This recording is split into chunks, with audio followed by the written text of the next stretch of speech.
If you want to find the right girlfriend or life partner, you'll have to make a decision as a man. And the decision you'll have to make is which groups of men you want to belong to. Do you want to belong to the group of men who take action, who are out there competing, working on themselves, who will in the end get an amazing relationship, who are in the arena, who may experience temporary failure? Or do you want to be on the safe side? Do you want to be a spectator watching other people fail, quote unquote, but in the end get the dating and relationship success that you would like to have?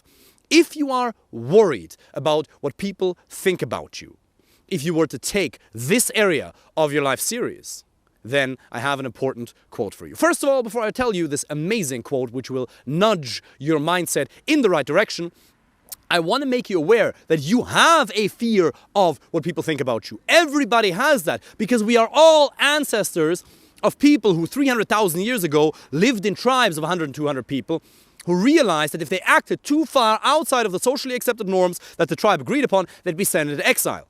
And being sent into exile would mean certain death because they would either get killed by animals, other tribes, or at the very least they would lose their chance to pass on their genetic legacy to the female members of their own tribe. So we realized that it's kind of a good idea to adhere to the rules of the tribe. Now, doing that to an extent obviously ensures survival. But if it goes too far, then we can let it control us to an extent where we don't take a sufficient amount of action to actually work on ourselves. Because if we want to have unusually great results, and a good relationship is an unusually great result because most people don't have it, then we have to be willing to do some unusual things, like working on online dating, like going out there and working on our communication skills and improving our confidence. But let me share you this really, really inspiring quote. It is not the critic who counts, not the man who points out how the strong man stumbles, or where the doer of deeds could have done them better. The credit belongs to the man who's actually in the arena, whose face is marred by dust and sweat and blood, who strives valiantly, who errs, who comes short again and again because there's no effort without error and shortcoming, but who does actually strive to do the deeds, who knows great enthusiasms, who devotes himself, who spends himself in a worthy cause, who at the best, in the end, knows the triumph of high achievement, and who, at the worst, if he fails, at the least, he fails while daring greatly, so that his place shall never be with those cold and timid souls who neither know victory nor defeat. If you want to have amazing results in your life, in other words, an amazing relationship, you have to be willing to do unusual things. And getting out there and working on yourself. Yes, you're going to get criticized by some people. Some men are going to worry, oh, what is he going to do? It's going to threaten their own ego if you work on themselves. But I have a couple of points that I want to address very systematically here, or very structuredly today. First, I want you to understand that if you worry about what your male friends think about you, most of the time, that's an unnecessary worry. Because if they're actually real friends, they may tease you a little bit for going out there and meeting women, for taking online dating series, for getting a coach, for getting a mentor, for using free resources to improve this area in your life. They might tease you a little bit.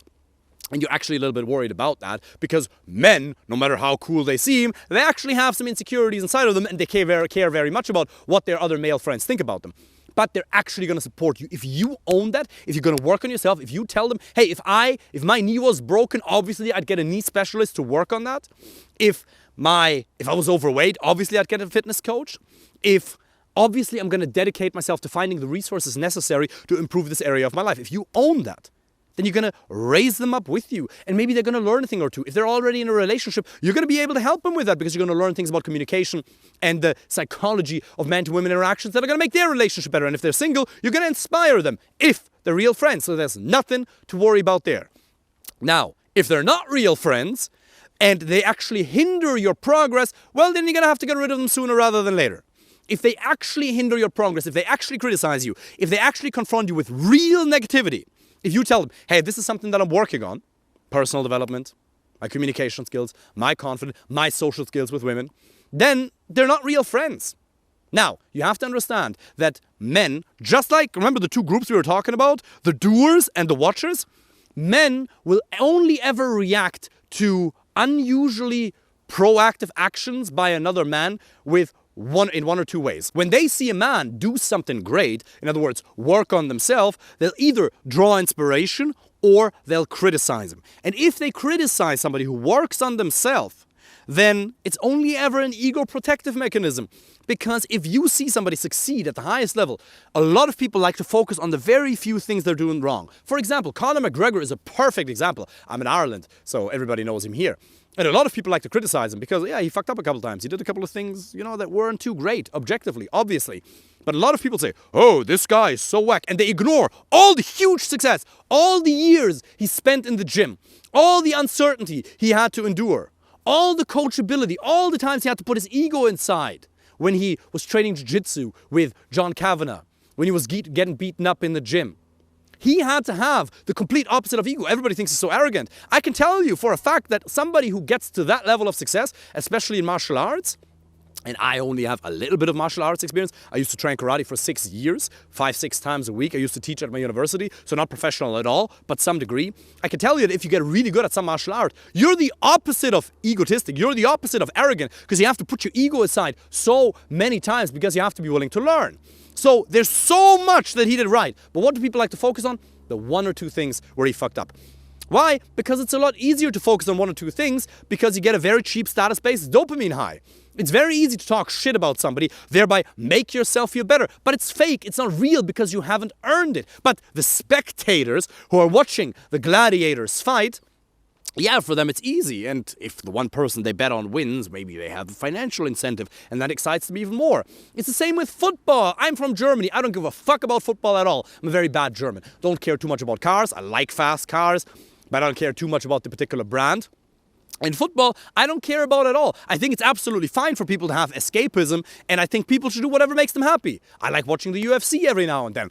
But I think it's hilarious how people get so excited about watching football and how they know so much better what that person should have done. Oh, he messed up that free kick, or I don't even know the right terminology. That's how little I care about it.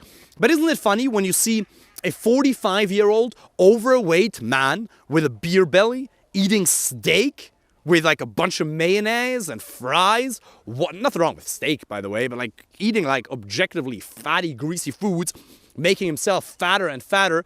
He's like having an educated opinion upon what this player who makes millions should be doing. He's never experienced the stress that comes with putting yourself out there. He's never experienced the uncertainty. He's never had to put his ego aside that many years in a row and be coachable and learn and work on his mistakes. It's so easy to criticize from the outside. That's what people like to do because they like to protect their own ego. Let me tell you something. You don't have the choice as to whether you want to get judged or not. You can't decide that. You're always going to get judged by somebody. The only choice you have is who you want to get judged by. Do you want to get judged by losers for putting yourself out there and taking constructive action? Or do you want to get judged by winners for not taking action, for stumbling around and just waiting for things to magically occur? People like me will judge you for not taking constructive action. And I don't even judge you in that sense, but I judge you from a loving place because I know you could be doing better. You're already an overachiever. There's already at least one or two areas in your life that you're doing extraordinarily well in. Of course, you have areas you're struggling with. We all do. But you've already proven it to yourself that you can achieve great things, that you can indeed be the gladiator. And I know that this is a bit of an imperfect metaphor because the gladiator actually dies. And the worst thing that can happen to you if you put yourself out there is the odd rejection. And here's another thing that I want to tell you. If you're afraid of rejection, if you're afraid of dying in the arena, which is like getting rejected by a woman, listen to this. 95% of the work, the Swans are very inspired by my speech here.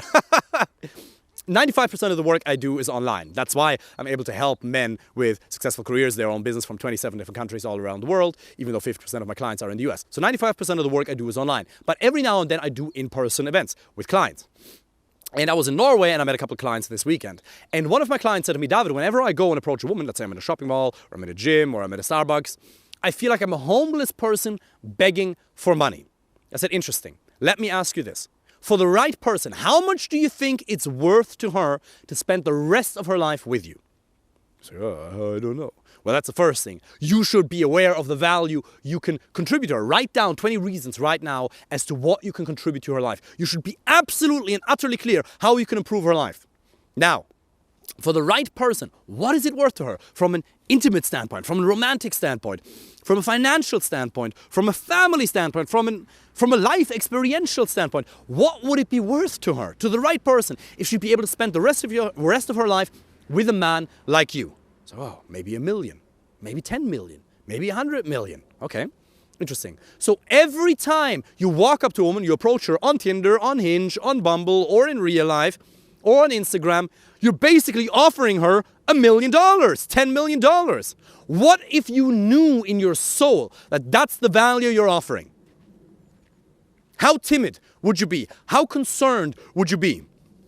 Would you feel like a homeless person asking for money? Or would you be super confident and calm and playful? We should, hey, this is what's up. Now, you gotta know, for some women, spending the rest of her life with me or with you has a negative value. For some women, if they look at me, this short little ginger, it would terrify them. They wouldn't want to, they'd pay money to not do that. And that's fine. Why? Because of a lack of compatibility. They either don't like this, or we have values that are diametrically opposed. And personalities clash. The way we want to live life is completely different. So that's only true if there's compatibility. But remember, you can't create compatibility. You can only discover that. And how can you discover compatibility? Put yourself out there. Success is the ability to go from failure to failure without the loss of enthusiasm. And you also have to know that an approach, be that on a dating app, having a conversation, or in real life, that doesn't go anywhere is not a failure. Let's say it takes you 20 approaches. In real life, for example, or 10 approaches to get one great date, for argument's sake. Let's say you get rejected 9 times. You have to get rejected 9 times before you get to the date. That means every time you get a rejection, you win 10%. You're getting 10% closer to a fantastic date. But if you consider it a failure, well, then obviously that's going to create an emotional reaction, because it is not the things that happen in your immediate environment, but the meaning you give it. That's going to create an emotional reaction. When you feel defeated, and a lot of the men that I work with, they're very successful. They're very intelligent. A lot of them are business owners, computer scientists. They have a very negative self-dialogue, right? You find that as well? And this negative, self-defeating, antagonistic dialogue creates an emotional reality. It's funny, I was on a coaching call with the clients yesterday, and one of the guys did his first approach ever, right? And this guy's a really intelligent guy. He works in marketing, and I asked him, well, how good did you feel? He said, well, I felt pretty good for half an hour, and then I felt shit again. I was like, okay, wow. So what happened was, so we analyzed how he spoke to himself, so we created a couple of pattern interrupts, so that was fine. But we realized that, okay, there's either an utter lack of positive inner self-dialogue or negativity. Nathaniel Branden, in the book The 6 Pillars of Self-Esteem, says you have to make a commitment to live in a protagonistic relationship within yourself. You have to refuse to live in an adversarial relationship with yourself. And so many of you stop yourself from going out there, going into the arena, and getting all these triumphs, and like getting an amazing girlfriend and life partner, because you have to have a self-defeating inner self-dialogue. You value the opinion, coming full circle to what we talked about in the beginning, of a random woman, your male friends, who are either good friends or fake friends, or other people in society, usually 1 or 2 people are in your head, more than the outcomes, more than the actions. You have to understand that if you believe something is good for you and for a person, you should do it. I would never ask you, if you're my client or through this YouTube video, to do something that would harm your reputation.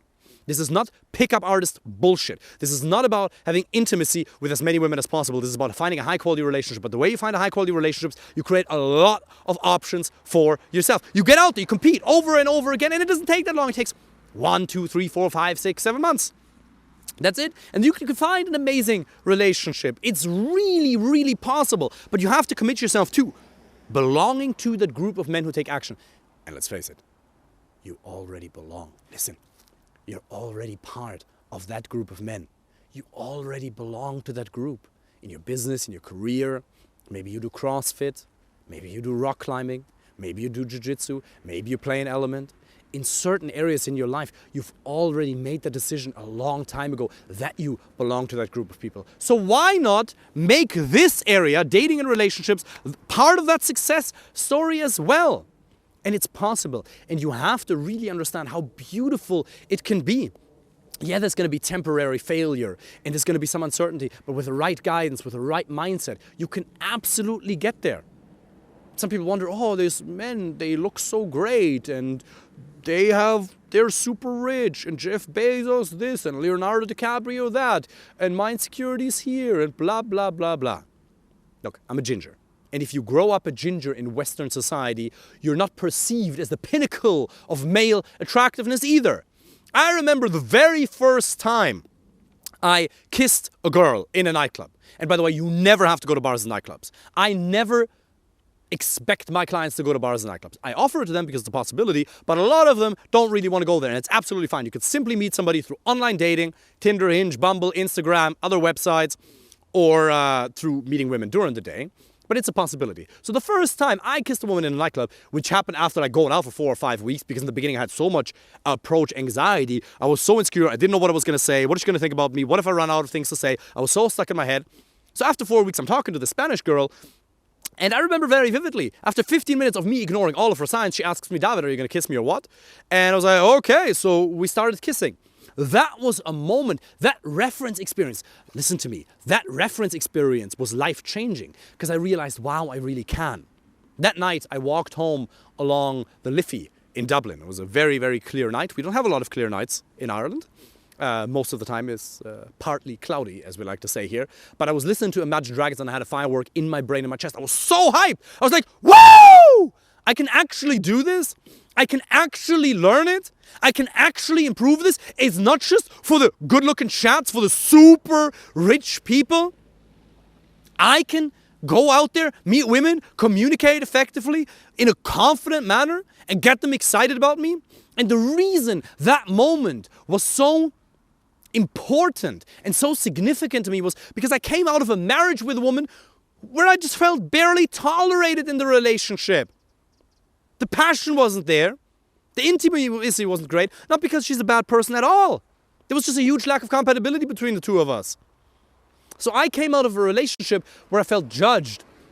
Where, yeah, there was no real love and connection. It was very difficult. And then I can go out there and create more desire, more intimacy. I can feel like a man within a matter of minutes just because I learned the best practices of attraction building in a respectful way, just because I communicate who I am, my personality, authentically and effectively. But it took a decision of me committing myself to go out there, go into the arena. So, one more time, really let this sink in. This is what I want you to take home from this video today. It is not the critic who counts. Not the man who points out how the strong man stumbles, or where the doer of deeds could have done them better. The credit belongs to the man who's actually in the arena, whose face is marred by dust and sweat and blood, who strives valiantly, I believe that's how you say it, English is my second language, who errs, who comes short again and again, because there's no effort without error and shortcoming, but who does actually strive to do the deeds, who knows great enthusiasms, who devotes himself, who spends himself in a worthy cause. And for fuck's sake, isn't an amazing relationship to an amazing woman, a family, a fucking worthy cause?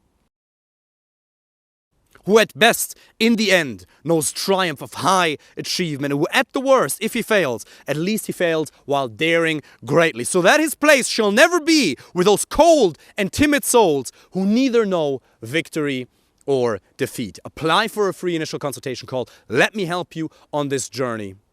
I wish you all the best.